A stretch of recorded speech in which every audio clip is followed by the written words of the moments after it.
Ukraine war के बीच depleted uranium पर कोहराम मचा हुआ है। डिप्लीटेड यूरेनियम को लेकर रूस और यूक्रेन आमने सामने हैं। ऐसे वेपन का इस्तेमाल जो है आने वाले वक्त में और ज्यादा होगा, इसका खतरा बढ़ता हुआ हम देख रहे हैं। वॉर में अगर ऐसे वेपन्स इस्तेमाल किए गए तो और ज्यादा तबाही मचेगी, इसके पूरे आसार हैं। लेकिन अब क्योंकि यूक्रेन की तरफ से डिप्लीटेड यूरेनियम का इस्तेमाल किया जा रहा है, तो रूस की तरफ से यह कहा जा रहा है कि हम भी आने वाले वक्त में ऐसा करेंगे।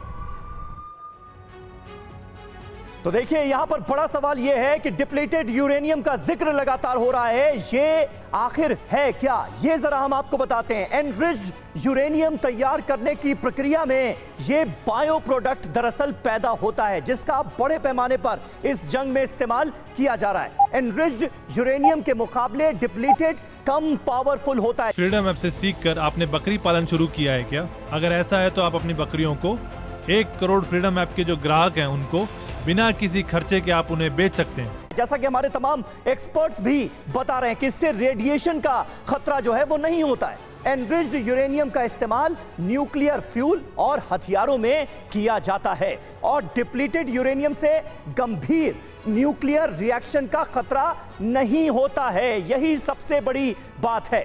छोटे दायरे में इससे रेडिएशन की तरह नुकसान की आशंका लेकिन होती है।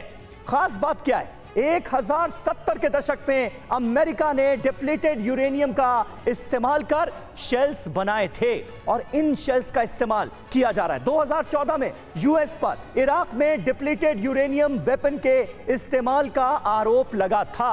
अमेरिका ने इराक में इसका इस्तेमाल किया है। यह भी जानकारी आपको दे दें। हमारे साथ क्योंकि तमाम खास मेहमान मौजूद हैं, रविंदर सचदेवा जी, किस तरह से आप इस डेवलपमेंट को देखते हैं? और आप इसकी खासियतों का जिक्र कर रहे थे और बता रहे थे कि किस तरह से किस पैमाने पर डिप्लीटेड यूरेनियम का इस्तेमाल किया जाता है और ये घातक किस कदर हो सकता है। एक तो ये बात समझ में आती है कि बड़े पैमाने पर रेडिएशन नहीं होता, लेकिन हमने जैसा कि जानकारी दी कि छोटे पैमाने पर रेडिएशन मुमकिन है, तो उससे ज्यादा क्या हो सकता है? एग्जैक्टली इसका जो मेन चीज है ना, फिजिक्स है। जो टैंक का शेल है जो आपका जी, उसकी जो केसिंग है, उसके मेटल में जब ये थोड़ा मिक्स किया जाता है तो वो केसिंग स्ट्रांग हो जाती है। ये फिजिक्स है, सिंपल, राइट? तो यस, आपका जो गोला है, जो शेल है जो अटैक कर रहा है बारूद भर के, वो ज्यादा इफेक्टिव होगा क्योंकि वो ज्यादा पेनिट्रेट कर जाएगा जहां आप अटैक करोगे, राइट? पर उसके अलावा इससे जितना रेडिएशन निकलेगा वो कोई खास ज्यादा नहीं होता है। डेफिनेटली हर चीज चिंता की है, पर जो ह्यूमन लेवल्स के लिए जो होता है थोड़े से एरिया में होता है, कोई ज्यादा इसका असर नहीं होता। बट यस, कहने को है ये एक छोटा सा क्विक कमेंट थापर सर, आप बताइए। देखिए, जो रविंद्र सर बोल रहे हैं बिल्कुल सही है। इसका आर्मर पेनिट्रेशन बढ़ जाता है, टैंकों को खतरा बढ़ जाएगा।